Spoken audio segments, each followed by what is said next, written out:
तो मुझे अभी ये बोलने की ज़रूरत तो नहीं है आप लोगों से, जो भी लोग इस ब्रॉडकास्ट को देख रहे हैं, कि स्क्रीन पे कौन है।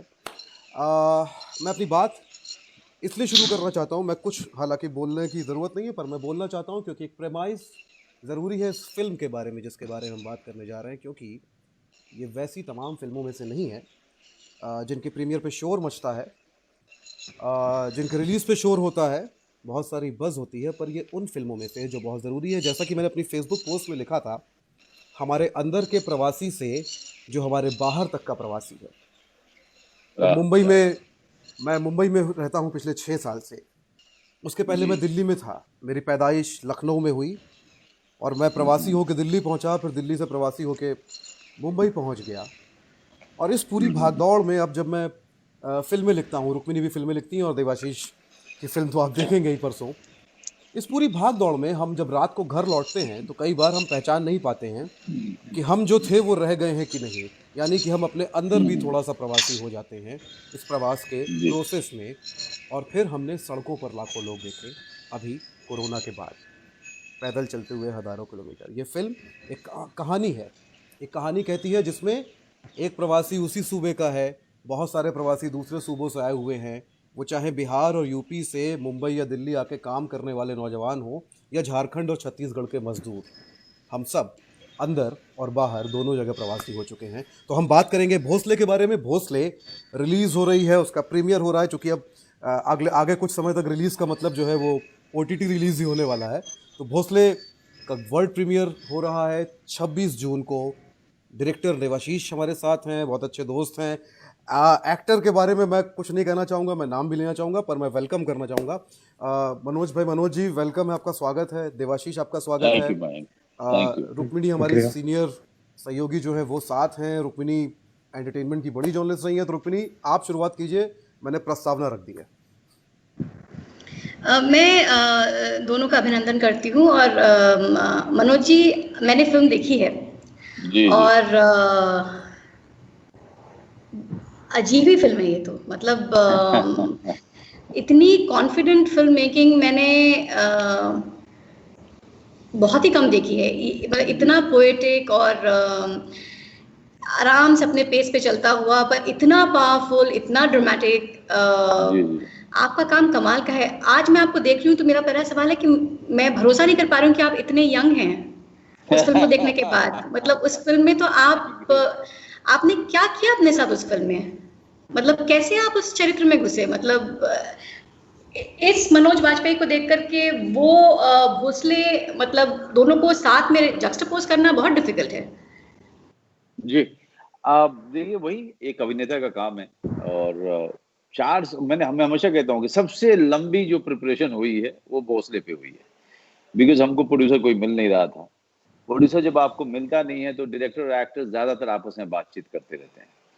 कभी 1 महीने में बात करते हैं, कभी 2 महीने में बात करते हैं, कभी मिलते हैं तो 2 घंटे 3 घंटे बात ही करते रहते हैं। फिर डायरेक्टर कहता है कि मैंने एक नया ड्राफ्ट उसका लिख लिया, फिर उस ड्राफ्ट को पढ़ते हैं और ये सिलसिला चलता रहता है जब तक प्रोड्यूसर नहीं मिला 4 साल तक।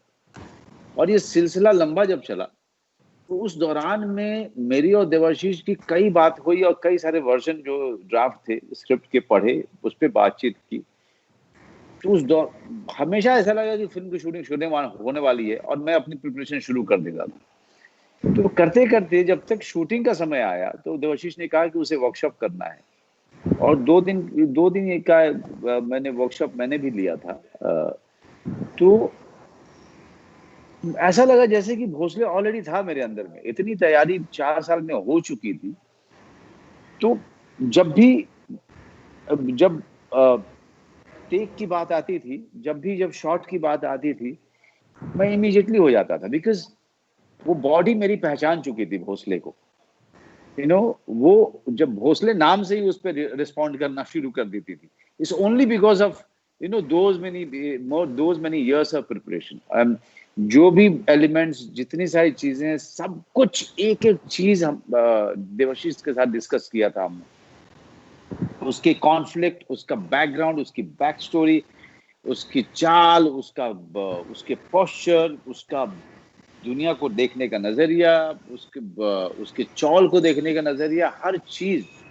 तो इस फिल्म में अगर आप के हाथ पीछे है और एक शॉट है प्रोमो में जिसके हाथ ऐसे ऐसे चल रहा है, that also says it's not only about restlessness.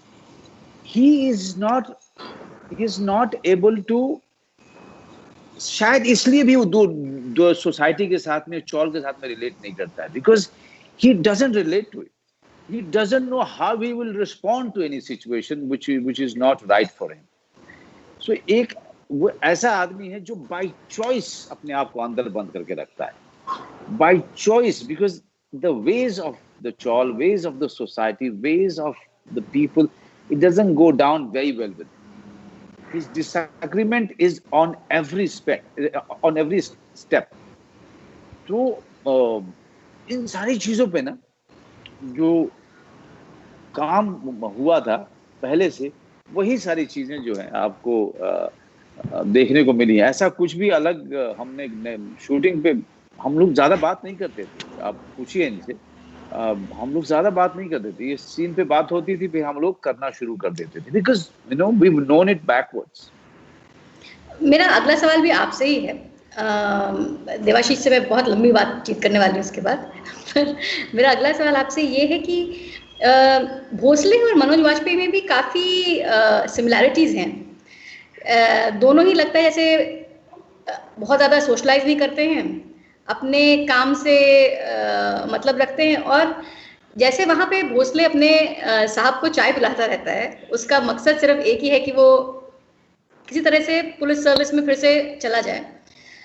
मुझे पता है कि आपने इस फिल्म के लिए बहुत मशक्कत की. मतलब जो भी एक एक्टर, मतलब आप एक फिल्म करना चाहते हैं, आपको इतना भरोसा था कि आप पूरी तरह से बिछ गए इस फिल्म के लिए. तो ये जो आपका प्रोसेस रहा, इसके बारे में थोड़ा सा बताइए कि क्यों आप ऐसी फिल्म जो क्लियरली नहीं है पर अब बहुत बज़ क्रिएट कर रही है, आपने इतना टाइम इस पे क्यों दिया? इसीलिए दिया जो आप देख रही हैं बस, और जिस कारण से हो रहा है, कहीं ना कहीं मुझे वो दिख रहा था. मुझे ये दिख रहा था कि ये फिल्म बहुत बड़ी चीज के लिए बात करती है. ये फिल्म कोई सिर्फ कहानी नहीं है. ये this film is a state of the world that we are living in. देखिए, माइग्रेंट वर्सेस लोकल प्रॉब्लम जो है वो कोई नया नहीं है. This has been happening since so many years, and loneliness, अकेलापन, reclusiveness, people who are by choice refusing to interact with the society because they think that they somewhere don't fit into their scheme of things. ये चीज भी कोई नई नहीं है. तो इस पे भी बहुत बातें होती रही हैं, बहुत सारी बातें होती. तो दोनों का ब्लेंड जिस तरह से देवाशीष ने किया है एंड मिरात ने, that is so beautiful. That is so beautiful. Reclusiveness and migrant crisis, the two things coming together is what makes the whole thing so beautiful. And then on top of that, he gets Ganpati Visarjan also, those 12 days. So for me, I could see the film. I could see his mind. I could see his vision so clearly that I fought for it, because I said, if I am in a position, I'm in a position to fight for him. I just have to put my credibility into it, and let's try and find producers. Let's try and set it up. But only thing is common between me and Devashish, that we don't give up. This is what I have realized. That giving up is not an option in our personality. It's never. Yeah, that is something. I think that's part of that element is something which keeps us going on and on and on, and a focus on the film, focus on the subject, focus on the performance. Because both of us are so fascinated and in love with the craft of ours, that we don't think of anything else. The immediate goal is to make the film. Immediate goal is to perform the character, and we do everything to make it possible. Debashish, मैं इस पे एक anecdote बताऊं. I think Manoj sir, मैंने आपको ये बात बताई नहीं है पहले. 2014 में हम ये फिल्म बन रही थी. I won't name the studio. Studio was banking it and the studio backed out just before shoot. And Manoj sir, आप शूट कर रहे थे बुधिया के लिए. Right. You were with Tilottama. और तिलोत्तमा ने मुझे फोन किया था उस रात when the film got shared and she said कि मैं मनोज सर के साथ बैठी थी, कॉल आया और मुझे पता चला कि तुम्हारी फिल्म बंद हो गई. तो मुझे इंस्टेंटली तिलोत्तमा ने कहा कि मुझे तुम्हारे लिए बहुत बुरा लगा. और मनोज सर ने कहा उसके लिए बुरा लगने की जरूरत नहीं है, वो फाइटर है. And when she said that to me, तब मेरे 2 आंसू टपके. यार, Manoj is with me in this and we'll see it. Right. That was the first time the film got shelved after we were trying. I know. Yeah, we went through all kind of what do you call, crossroads. And somewhere, I don't know, somewhere I have always been very, very optimistic and hopeful about everything that one has decided to do. This is all we can do, in a city like Mumbai, where you have come to do things on your own terms and conditions. You have come to do something that you are so madly in love with. I think, जी, तो हमारे लिए और कोई option होता नहीं है.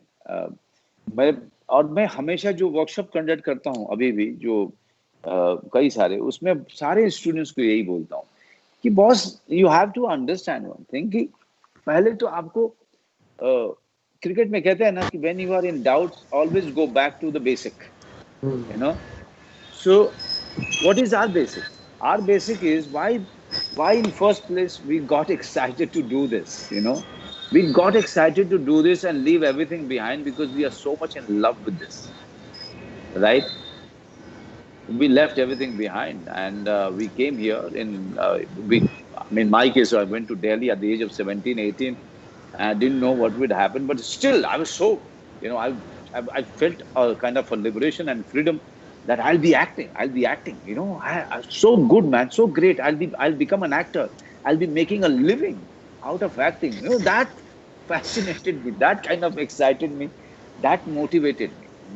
So I always go back to the basic.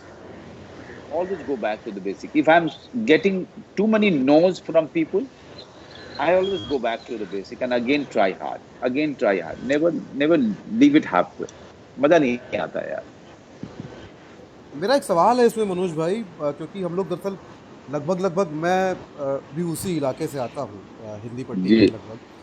मैं उत्तर प्रदेश से हूँ. और तो एक बहुत मैं जब फिल्म देख रहा था, मैंने फेस्टिवल में फिल्म देखी थी, तो नो डाउट ये ख्याल तो आया था कि ये डर मुझे भी था, हर राइटर की तरह जो ऐसी फिल्में देखता है कि यार ये रिलीज़ होगी कि नहीं होगी. बट मैं नुएंसेस जब देख रहा हूँ, तो एक देखिए, जो हम बॉडी पोस्चर की बात कर रहे थे कि पीछे हाथ बांध के चलना, कंपैरेटिवली वो आसान होता है. मैं आपके चेहरे के एक्सप्रेशन देख रहा था उस फिल्म में. मुझे 1 मिनट के लिए भी ये लगा ही नहीं कि मैं आपको देख रहा हूँ. मैं ज़्यादा हैरान इस बात पे था कि आपने किस तरह का काम किया, उस तरह के भाव पकड़ लिए, क्योंकि वो बहुत अलहदा किरदार है, जिस तरह के किरदार आप अब तक करते रहे हैं, या बल्कि हिंदी फिल्मों में हमने उस तरह का मराठी एक जो बुजुर्ग किरदार है वो हमने ना तो लीड के तौर पे देखा है, बल्कि आसपास भी अगर किसी कॉमिक किरदार में डाल दे तो अलग बात है, पर एक संजीदा किरदार के तौर पे हमने हिंदी सिनेमा में नहीं देखा है. वो उसके लिए किस तरह की मेहनत आपको करनी पड़ी, ऑब्जर्व किया, क्योंकि बहुत अलग है वो सब कुछ. जी, देखिए, इंटरनल काम होने के बाद ना तो एक्सटर्नल काम शुरू करता है आदमी. पहले इंटरनल आप जितने सारे बैक स्टोरी, कैरेक्टराइजेशन, सारे उसके आप जॉट डाउन करते रहते हो, उसको स्क्रिप्ट को पढ़ते रहते हो, then you start getting into it, start finding those nuances, keep on adding it. Then पीछे रखने वाला जो हाथ है ना, अगर आप इस फिल्म में देखेंगे तो पीछे रखने वाला हाथ वो सरदार खान का नहीं है. दोनों हाथ क्रॉस्ड हैं और पैरेलली क्रॉस्ड. जी, ऐसे जी, है ना जी. So this is a thing I have noticed with some policemen. Okay. That even when they are put पीछे रखते हैं तब भी वो तन के खड़े रहते हैं, है ना? ओके जी। So that's a in his case हाँ his this posture was telling me that this I can put it sometime just to make it look, in a passively attacking, passively, जी what do you call, aggressive guy. जी He's passively aggressive. He is there. You know that he's there, but you also know that you can't rub him in a wrong way. Okay जी जी He's quiet, he's alone, he's old, he's ill, but no way Bhosle gives you an idea that you can जी say something unwanted, or you can do anything which is not welcome by him. You are always on back foot as to how he's going to respond. जी I think these are the things that these postures, or मुझे आपको देव बताएगा कि मेरा ना ये last का जबड़ा ना मूछ के नीचे से ना आगे कर लेता था हल्का सा, ये जी जी है ना? जी तो मूछ बड़ी थी तो ये दिखता नहीं था, बट उससे ना पूरा का पूरा एक सख्त आदमी, जिसको खड़ूस बोलते हैं हम लोग, एक सख्त आदमी जो पूरे तरीके से अपना एक एक्सटीरियर दिखा रहा है आपको कि don't come close to me. जो पीछे हाथ बांधना जिस तरह से बांधा, जी जबड़ा आगे करना उस तरह की मूछ पे, दो चीजें वो सॉल्व करता है। एक तो वो आपको ओल्ड का फीलिंग भी देता है, और दूसरा कहीं ना कहीं ये फीलिंग भी देता है कि it's very difficult to get through to this guy, it's very difficult to get past him, So all of these things, आप बहुत सोचते हो, करते हो, सोचते हो, then finally आप डायरेक्टर से बात करते हो और हम लोग कहते हैं कि चलो करते हैं इसको, that's how it happens. मैं देवाशीष से एक सवाल पूछना चाहती हूँ कि ये जो आप बहुत कंफ्यूज कर देते हैं हम लोगों की politics, to be very honest, and I am feeling very angry with you about that, क्योंकि मैं कंप्लीटली जो हम लोगों का महिला विमर्श है कि विजिलेंटिज्म नहीं होना चाहिए और किसी तरह से मतलब रेप का जवाब खून खराबा या इस तरह से नहीं होना चाहिए, मैं कंप्लीटली इस पोजीशन से आती हूँ। पर मैंने भोसले देखी और उससे पहले अज्जी भी देखी, और उसका जो मुझे मुझे जिस चीज़ ने अस्थिर किया वो ये है कि ये जो लोग जाके जस्टिस के लिए अपनी तरीके से जस्टिस ढूंढते हैं without giving away the story, ये खुद बहुत वल्नरेबल लोग हैं, ये खुद बहुत सी चीज़ों में से स्ट्रगल कर रहे हैं। ये how did you, one, are you pro vigilante, two how did you crack this? I've been asked this a lot after Ajji released, and I'm sure I'll be asked this a lot after Bhosle releases. And no, I am not pro vigilante if you have a choice to not go vigilante. And if you see a lot of vigilante films, like I don't consider Ajji and Bhosle vigilante films, but if you see a lot of vigilante films, for example, a few of Tarantino's films, there is a certain romanticization of the idea of taking the law into your own hands. And there is a celebration of that. In neither of these films, and especially not in Bhosle, there is no celebration of that vigilantism. That's why I'm saying I'm angry with you, because it's not an easy film for me. It completely complicates and problematizes the whole discourse. More than, like most vigilante films, I think are secretly, even if not overtly, trying to prescribe that as a solution. And what I think we are trying to do in Bhosle and in Ajji is to raise questions of where does this come from? Because in both films, by the end, there is a certain regret. In Bhosle, without giving any spoilers, there is severe regret in him when he has done something that he did not set out to do. Because the kind of world that he came from, the kind of odds he was up against, what other choice does an individual like this have? In Ajji, she is up against a system. In Bhosle, this man is part of the system. And yet he knows that he can't turn to the system for justice. Because the system works in very unjust ways when it comes to dealing with people below a certain strata. If he was an inspector, he may have got what he wanted. But because he's not, even though he got it, he didn't get what he wanted. So, do you have recourse to a certain machinery that the system says is at your disposal? When you don't have recourse, what else do you do when things go really bad but to do something about it yourself? What did we do during these COVID months? Civil society. The state failed us. We have been out on the streets giving food and transport to migrant labor to go back home. Why have we been paying taxes all these years? For this to be okay, we do owe it to our society to go out there and contribute, but it has to be led by the state because we are paying them a salary to do this job. But it's not led by the state. We end up leading it, and then maybe the state follows. That's what I think creates a vigilante. The vigilante doesn't become a vigilante out of choice. So I consider both these films anti-vigilante films because I think we are trying to question vigilantism. But to question it, we have to create a situation where the character has no recourse but becoming a vigilante and then regretting.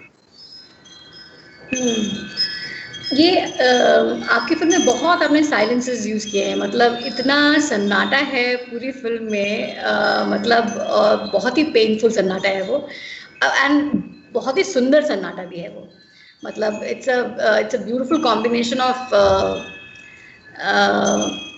you know, it's something that maybe all of us have experienced, but it's so difficult to express, and you've managed to do that, and it's extremely poetic. But how many drafts did you do of this script? Now, see, these drafts are not planned things, no? So as the years progressed, and every year, I think I changed as a storyteller. So even when Manoj sir and I made Tandav, after Tandav, I saw Bhosle a little differently. And then, like I've said earlier, I borrowed a lot from my father's life. And my father used to live alone in Calcutta. And the kind of decay and loneliness that I saw him experience, and sort of I saw him degenerating. So as those years progressed from 2011 to 12 to 13 to 14 to 15 to 16 to 17, his decay sort of shaped the decay of Bhosle. So by the time we made Bhosle, it was a much quieter and more heartbreaking film than it would have been if it got made in 2014 or 2011. And I think I like that process, which is why I try to work with people who want to support me. Like my co-writer on this, Mirat, he was with me for 9 years through this journey. The kind of support that Manoj sir gives me, the freedom, and he keeps people off my back. He doesn't allow my producers to question my prerogatives. So that allows me an exploratory journey. क्योंकि कोई भी चीज set in stone नहीं होती है, specially film पे. कुछ 60, 70, 80 लोग आते हैं एक फिल्म बनाने को. Even an action director and a costume designer adds a lot to the narrative. एक पॉइंट पे जब हमने ये लुक डिसाइड किया भोसले के लिए, वो टोपी और वो सफेद कुर्ता और वो मूछ, मेरी राइटिंग चेंज हो गई क्योंकि वो लुक और मनोज सर की बॉडी लैंग्वेज इतना कुछ कह रही थी कि मुझे कुछ चीजें राइटिंग से निकालनी पड़ी. So again, something that we, Manoj sir and I say often, the first draft in 2011 had about 100 lines of dialogue for Manoj. And by the time we made the film, it has 17 lines, of which they're not even full lines. They're like, haath chhod. It's just 2 words, 3 words. So a lot of other things start filling up those gaps. So what can you do but redraft? Because you're reacting to all these elements. It's actually a fantastic screenplay, Devashish. I mean, it's actually a screenplay after a long time, to be honest. Like very few dialogue, there's so many silences, there's such beautiful images, and such confident storytelling. It's amazing. How much of you are in that character, Bhosle? Because you can't write something like this without experiencing this kind of silence and loneliness, and also this feeling that, you know, things are not really in my control, but I will still live with dignity. So, like I said, okay, I'll have an honest moment here, a personal honest moment. In 2011, the film that Mirat and I wrote was a far more commercial and dramatic film than the one you see today. In 2014, I'd had about 15, 16 shared films, and my career was going nowhere after having had a lot of potential shown to me, and then it really went nowhere multiple times. So I attempted suicide in January 2014, and I don't know why I failed, but that extreme point that I went to and returned from, 3 months after that, I met Manoj sir. And then being shown hope after having been to that point and back filled me with all kinds of conflicting emotions about what I see my life from that point on. So a lot of that, because I had time with Bhosle, kept coming into it every passing year. And somewhere I think that rage against how things could be and how things are is there in Bhosle, but because I couldn't express it, somewhere Bhosle can't express it either. And interestingly, I never gave rage as a brief to Manoj sir for Bhosle. He's the first person who caught it, and he said, "This is the angry old man." He put that character in these three words. And he saw a subverted version of Zanjeer in Bhosle. So you remember you said angry old man. And I said, how did you see anger when I didn't know it was there? When he said that, it started every successive year, the script got angrier and angrier and quieter until it became the film that it did. Right. So, Devashish, जब आप ये कहते हैं कि that Manoj saw this character of Bhosle as angry old man, and you were surprised by it. Did you realize that maybe, a lot of times what we see as apathy and sadness and loneliness, there are multiple emotions involved with it. आपको क्या लगा कि जब जैसे उन्होंने crack किया मनोज के character को कि यहाँ पे गुस्सा भी है, आपने अपने अंदर का गुस्सा भी did you find a connection that maybe this is something that I was not tapping into? Is that how I was tapping into it. I just couldn't acknowledge it. And him saying that helped me acknowledge it, which is why Ajji was written 4-5 years after Mirat and I wrote Bhosle. So Ajji has a lot more anger because I recognized it and then I learned to tap into it. Before that, I was not tapping into it, and therefore I was becoming self-destructive. Now I just project it outwards. I put it in my film, so I don't self-destruct. And you've learned to be angrier, is it? Sorry, I learned to be? And you've learned to be angrier with Bhosle and Ajji. Because it works in my storytelling. Like Tandav. Tandav comes from pure rage. Mm-hmm. That journey of rage becoming expression is Tandav. And I found that because Manoj sir caught that rage in 2014. I've never said this to Manoj sir, but now that you asked it, I could connect those. He helped me identify it, and that's what gave us Tandav. इसमें देवाशीष एक सवाल है। है। मनोज जी, मैं एक सवाल इसे continuation में पूछना चाहती हूँ कि मनोज जी, आपको क्यों ये आदमी गुस्से वाला लगा? क्यों आपको ये एंग्री ओल्ड मैन दिखा? क्योंकि एक्चुअली स्क्रिप्ट ऐसी है कि इसको किसी तरह से भी इंटरप्रेट कर सकता है एक एक्टर। इसमें डायलॉग्स है ही नहीं अब जो जिस स्तर पे आ गया ये, तो इसमें पूरा आपका शरीर ही सब कुछ बता रहा है, आपकी भंगिमा, आपका चेहरे का जो एक्सप्रेशन है, वही सब कुछ इंटरप्रिटेशन है स्क्रिप्ट का। आपको क्यों लगा ये as an angry old man? मैं अपने फादर इन लॉ को जब देखता हूँ ना, मतलब उन्होंने पूरी जिंदगी गवर्नमेंट सर्विस में काम किया, उसके बाद प्राइवेट में जाके काम किया रिटायरमेंट के बाद भी। और जब भी मैं उनको देखता था, तो जब आप उनसे बात करोगे ना, तो उनके अंदर में गुस्सा है, जिस तरह से कंट्री है, जिस तरह से पॉलिटिक्स है, जिस तरह के ह्यूमन रिलेशनशिप हैं, कितने प्रिटेंशियस हैं, कितनी हिपोक्रेसी है, उससे उनको गुस्सा आता है। तो क्या देखा मैंने कि वो चुप रहते हैं, ज्यादा बातचीत नहीं करते हैं वो, बिकॉज वो he doesn't want to get into this unnecessarily. तो जो गुस्सा है वो तो है आपके अंदर में, वो कहीं ना कहीं से तो दिखेगा।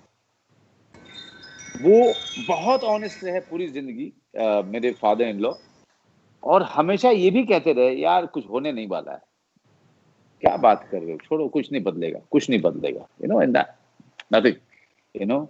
And then one day I saw him really losing it on a guy who was telling him how to construct the plinth of a 2 bedroom.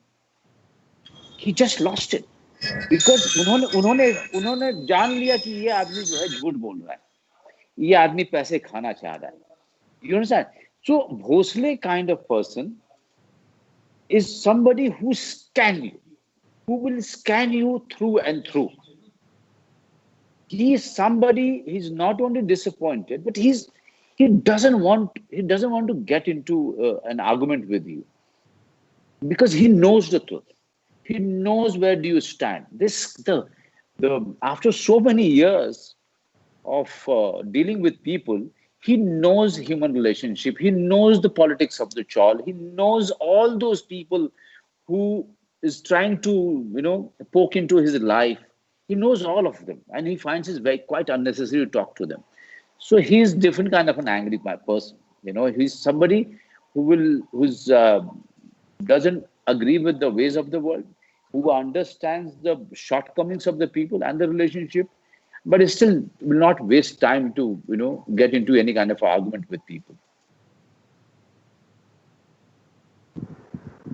कई बार ना मैं अपने फादर इन लॉ के सामने आई फील नेकेड कि यार ये he understands everything, so कई बार डर लगता है कि यार कुछ गलत बात ना कर दूं मैं. Sometimes you feel scared, talking to these kind of people. If you say anything wrong, they will immediately object it. Immediately, you're wrong. How can you say that?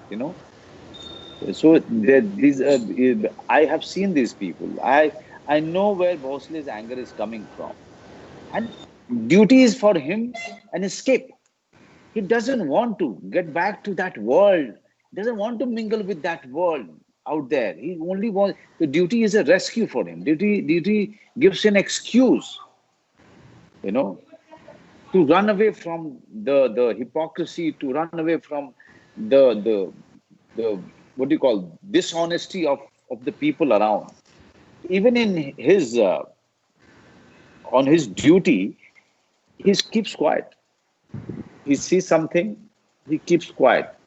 The junior is talking, laughing.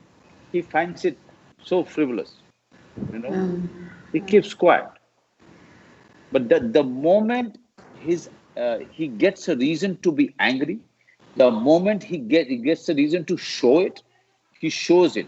But in the end, when you're talking to Devashish about vigilantism, in the end, his intention is not to kill. His intention is to beat him up, to really teach him a lesson.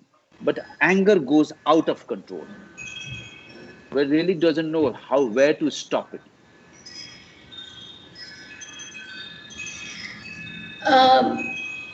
Ji fantastic observation that. हाँ, मैं please मैं दरअसल वहीं पे आ रहा था जहाँ पे हम लोग पहुँच गए दरअसल, कि मैंने बहुत सारे आपके इंटरव्यूज़ देखे हैं. ये जो बात अभी हमने की कि वो एक ऐसा आदमी है, जब तक उसे अगर छेड़ा नहीं जाएगा या उससे पूछा नहीं जाएगा, तो उसको छेड़ा नहीं जाएगा या उससे पूछा नहीं जाएगा तो वो चुप रहेगा. क्या ये आदमी आपके अंदर भी कहीं है जो बाहर निकल के आया है इस किरदार में? आपने अपने फादर इन लॉ की बात तो की, पर क्या आपके अंदर भी है ये आदमी? मेरा थोड़ा सा दूसरा है. मैं बहुत ही फ्रेंडली टाइप का हूँ, लेकिन मैं प्रायोरिटाइज कर लेता हूँ कि मुझे अभी घर के अंदर रहना, मिलना नहीं है, और अच्छा अब मिलना है, अब जाके मैं मिलूंगा, तो मैं प्रायोरिटाइज कर लेता हूँ. जहां तक एंगर की बात है, I think I was born angry यार. सो और अभी anger is much more channelised. I kind of reason it out. I put forward my things in a very matured and in a matured way, and with loads of reason and references. लेकिन हाँ, आप बिल्कुल सही कह रहे हैं. वो anger जो है अंदर में, उसके बाहर दिख ना जाए, उसका डर लगता है.